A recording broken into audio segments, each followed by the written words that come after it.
ये हर महीने आता। जब आपके हृदय में कभी कोई बात आ जाए कि बाबा आज मेरा मन ये कह रहा है और आपको सुनना है बाबा, आपको स्वीकारना है बाबा, आपको मेरे मन की बात जानना है बाबा, बस हाथ में चंदन लगाया, बेलपत्री का भाग इस तरह से पकड़कर शिव जी से अपने हृदय की बात कहकर, मेरे देवाधिदेव महादेव से दिल से कहकर, अशोक सुंदरी वाली जो जगह होती है, आपको बताया है अशोक सुंदरी का जो स्थान होता है, ये शिवलिंग या अशोक सुंदरी की जगह, इस बेलपत्र को अशोक सुंदरी वाली जगह पर जहाँ शिवलिंग है, शिवलिंग की साइड पर पहले नंबर की पत्ती का मुख होना चाहिए, बस उसको रख दीजिए और उस पर थोड़ी देर हाथ रखकर अपने हृदय की बात मेरे महादेव को दिल से कहकर आ जाइए। अगली सोमवार की अष्टमी या अगला प्रदोष या अगली शिवरात्रि जब आती है, मेरा महादेव आपकी मनोकामना का भाव पूर्ण करता है। ये शिव तत्व है। एक बात अपने जीवन में उतार कर रखिएगा, सोमवार की अष्टमी, शिवरात्रि या सोमवार, प्रदोष, बन सके तुम्हारे पास में शिवालय हो या बेलपत्री का वृक्ष हो, वहां दीप दान अवश्य करना चाहिए। अब एक बात का स्मरण आपको रहे थोड़ा सा, अगर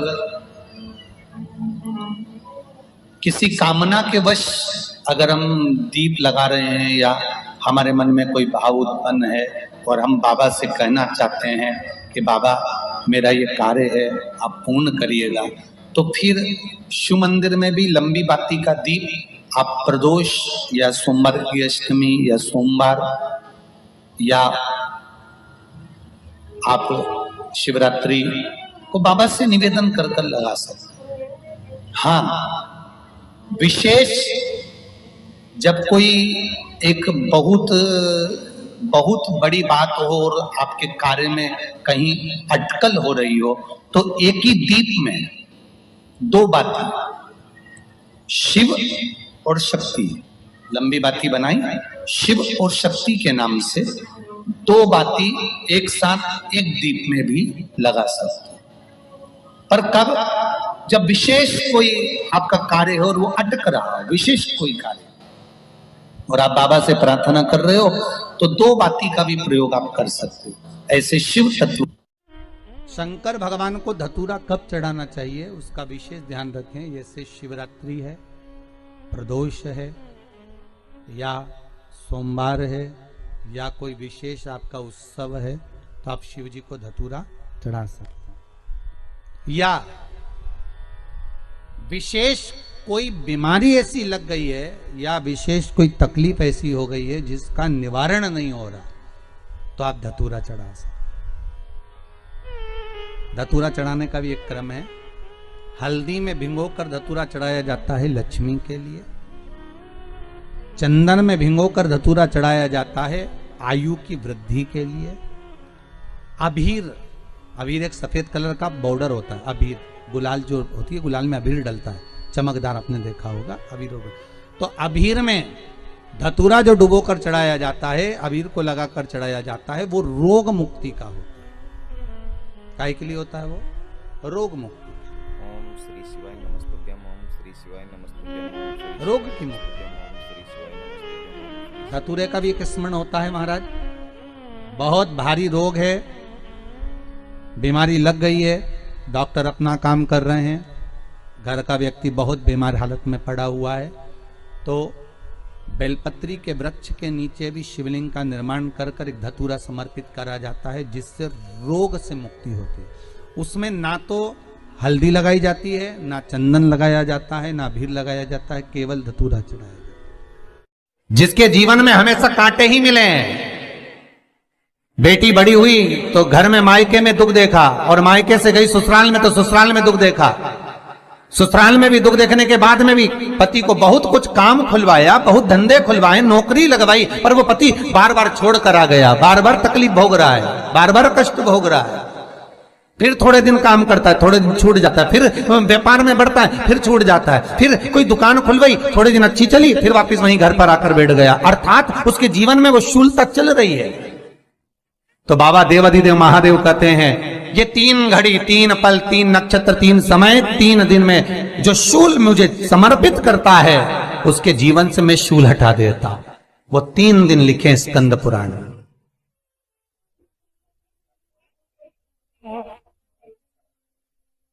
महाराज बैसाख महीने में जो प्रदोष आती है, बैसाख के महीने में बहुत ध्यान से सुनना भाई, जो अपनी जिंदगी से बहुत तंग आ गए हो, परेशान हो गए हो, कष्टमय जीवन जी रहे हो, बहुत दुखी हो गए हो, उनके लिए ये स्कंद पुराण का चरित्र फिर मिले ना मिले, आप प्रेम से सुन लो भाव से। पहला, बैसाख महीने की प्रदोष, चाहे वो शनिचरी प्रदोष हो, चाहे रविवार की हो, सोमवार की हो, मंगल की हो, बुधवार की हो, गुरुवार की हो, शुक्रवार की हो, शनिवार की हो, कोई भी वार की हो, पर बैसाख महीने की प्रदोष, प्रदोष काल में शाम का समय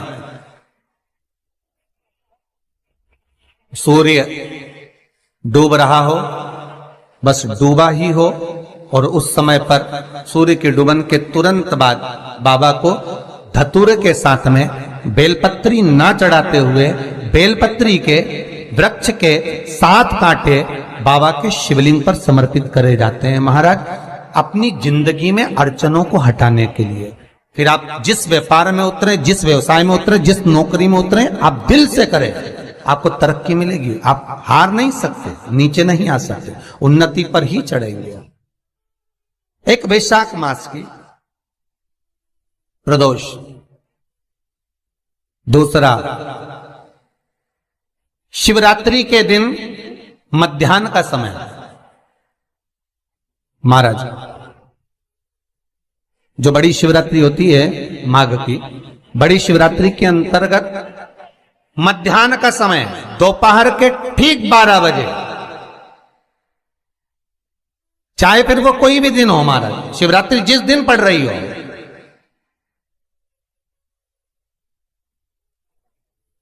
उस दिन भी धतूरे के साथ बाबा को 7 कांटे बेलपत्री के वृक्ष के समर्पित होते हैं महाराज। इसमें आप ये वाले जो कांटे हैं, जो शिवरात्रि के दोपहर 12 बजे वाले हैं, अगर कोई मदिरा पीने वाला हो, व्यसन में डूबने वाला हो, कोई जुआ खेलने वाला हो, कोई गलत वैश्यावृत्ति करने वाला, या अपने मार्ग से विचलित कोई व्यक्ति है, उसके लिए भी ये कांटे बहुत काम आते हैं महाराज। दूसरा, पार्वती तेरे द्वारा तेरे नयन अश्रु से जो प्रगटा हुआ बेल का वृक्ष है, द्वितीय शूल मैं वहां धारण करता, तृतीय शूल, तीसरा शूल जो वर्णन करा गया महाराज। भगवान श्रावण के महीने में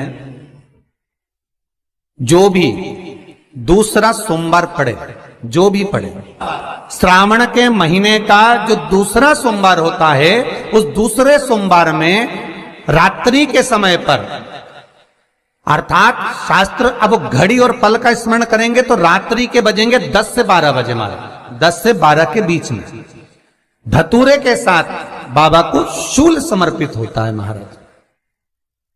ये भी हमारी बाधाओं को, हमारी तकलीफों को, व्यापार व्यवसाय के लिए, नौकरी सर्विस के लिए, बहुत सारे एग्जाम में आप बैठ लिए, गवर्नमेंट एग्जाम के लिए बैठ लिए, नहीं हो रहा, ये 3 बार मेरे शंकर को बेलपत्री के वृक्ष के शूल समर्पित होते हैं, उसका आनंद पाना और उससे अपने को सुख प्राप्त करना।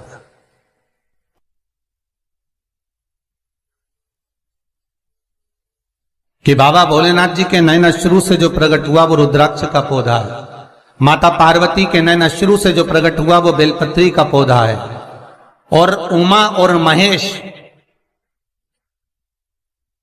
जिस महेश के वंशज हैं महेश्वरी, जिनकी 12 खाम प्रगटी है भगवान महेश के द्वारा,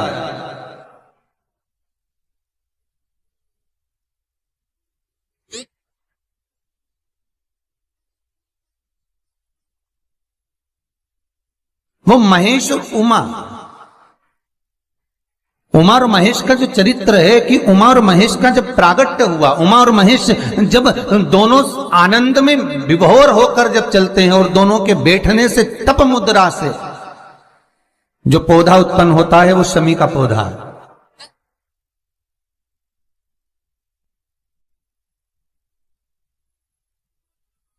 शमी का पौधा। तो एक बात ध्यान रखिए, शिव जी के द्वारा जो निर्मित हुआ उसमें कोई शूल नहीं है, उसमें कोई कांटे नहीं है। पार्वती के द्वारा जो निर्मित हुआ बेलपत्री का पौधा, उसमें कांटे हैं। और पार्वती के मिलन से भी जो उत्पन्न हुआ है शंकर के साथ में, उसमें भी कांटे हैं। शमी के पौधे में भी कांटे हैं, शमी के वृक्ष में भी कांटे हैं।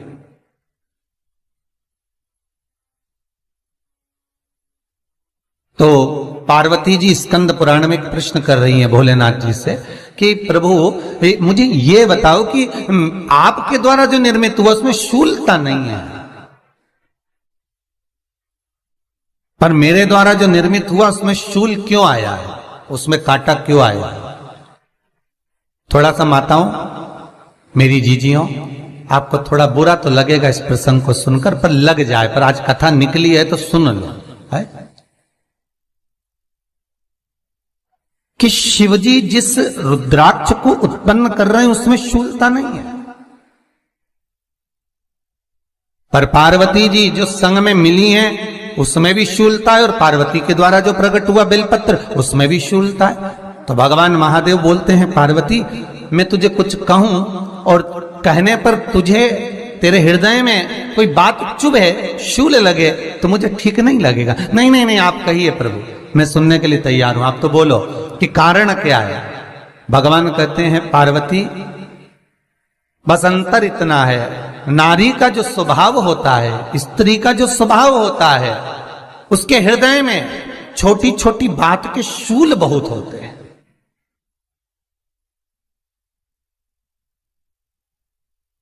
जेठानी ने ये कह दिया, देवरानी ने ये कह दिया, तुम्हारी मम्मी ये बोल दी, तुम्हारे पापा ने ये कह दिया, तुम्हारी बहनों ने ये कह दिया, तुम्हारे भाई ने ये कह दिया, तुम्हारे रिश्तेदार ने ये बोल दिया। ये नारी के भीतर ये शूलता रहती है।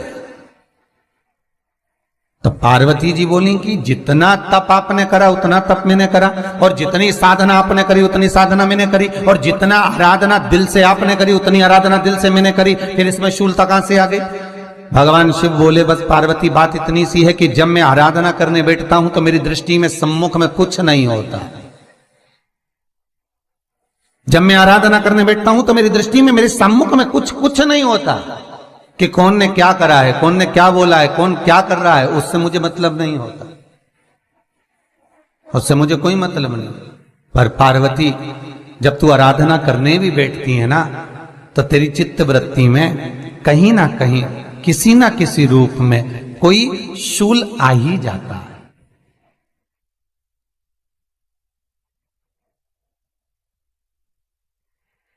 कई माताओं की आदत देखी साहब, भगवान की सेवा करने बैठी है तो भी भीतर थोड़ा सा शूलता भरी हुई है। महाराज बताओ, इतने सारे भगवान इकट्ठे कर लिए, मैंने बोला था बहू से कि वहां रख लेती है, बताओ इतने सारे यहां पर लाकर रख दिए हैं, अब इसकी सेवा करना पड़ रही है, अब ये करना पड़ रहा है। प्रसाद लेने के लिए रसोई घर में गई, भगवान का भोग लगाने के लिए, तो उसमें भी शूलता आ गई। इतने घंटों से मैं सामान ढूंढ रही, फ्रिज में मिल ही नहीं रहा, मैंने रख के गई थी, भगवान जाने कहां चले गए। भगवानों को वस्त्र पहना रही है तो शूलता है। अलमारी का ड्रॉज खोला, इसमें मैंने सामान रखा था, ना जाने भगवान का श्रृंगार कहां चले गया, कौन ने हाथ लगाया, फिर शूलता आ गई। भोजन करने बैठे तो शूलता है, कोई कार्य के लिए जा रहे हो तो शूलता है। अर्थात कहीं ना कहीं नारी के जीवन में शूलता बनी हुई है। और पार्वती, जब तुम भजन करो, तप करो, साधना करो, भक्ति करो, उसमें शूलता नहीं होना चाहिए। श्री शिवाय नमस्तुभ्यम ओम श्री शिवाय नमस्तुभ्यम ओम श्री शिवाय नमस्तुभ्यम ओम श्री शिवाय नमस्तुभ्यम ओम श्री शिवाय नमस्तुभ्यम ओम श्री शिवाय। पार्वती जी ने कहा, भोलेनाथ तो क्या आप मुझे स्वीकार नहीं करेंगे बेलपत्री के रूप में? क्या मुझे स्वीकार नहीं करेंगे शमी पत्र के रूप में? पद्म पुराण, स्कंद पुराण, लिंग पुराण, नर्मदा पुराण और शिव महापुराण, ये सारी पुराणे वर्णन करती है। पार्वती जी का खंड आनंद वर्षित कर रहा है, वर्णन कर रहा है। पार्वती खंड वर्णन कर रहा है, सती खंड वर्णन कर रहा है। उमा संहिता वर्णन कर रही है। क्या आप मेरा ये बेलपत्र का स्वरूप आप धारण नहीं करेंगे? इसमें शूलता है, इसलिए भगवान कहते हैं नहीं नहीं, धारण तो करूंगा। वो केवल शिवरात्रि के दिन करने का होता है। शिवरात्रि का प्रसंग कहता है अपने मन की अभिलाषा रखकर तुम्हें जो चाहिए। प्रकार आप लोगों ने भी पढ़ाई करी होगी, हमने भी करी। ऐसा रहता, उसमें नोक रहती है या पेंसिल उसमें भर देते हैं और उससे ऐसा पेज घुमा घुमा के उसको कस देते हैं। वो ऐसा रखते हैं